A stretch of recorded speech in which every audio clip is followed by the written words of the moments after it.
বড়লোক ননদ। ইস, তোমাদের বাড়ি ঘরের কি অবস্থা!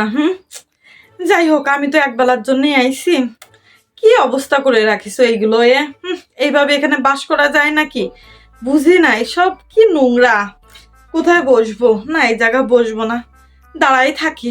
যাই হোক, না না না, আমি এখন বসবো না। বাড়ি ঘরের যে অবস্থা করে রাখিস, এখানে কি বসা যায় নাকি? যাই হোক, উফ। আর বলে না, তোমার দাদার কথা কি বলবো, মানে আমার বরের কথা।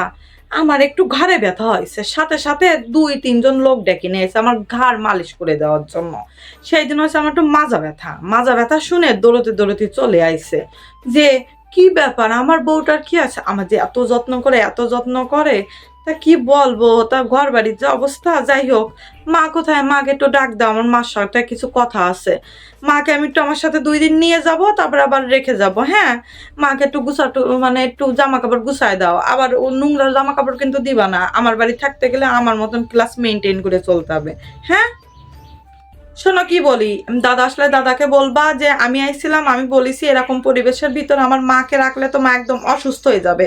তার থেকে আমি কিছু টাকা পয়সা পাঠাই দেবো ঘর বাড়ি একটু ঠিক করে নিতে। আমার কাছে তো আর টাকার অভাব নাই। আমার তো আর টাকার অভাব নাই তোমাদের মতো।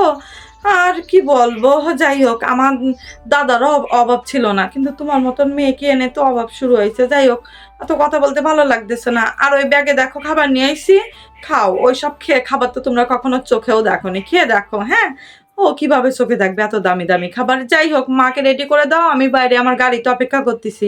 এইখানে আমি আর 1 মিনিটও থাকতে পারতেছি না। হ্যাঁ বাবা।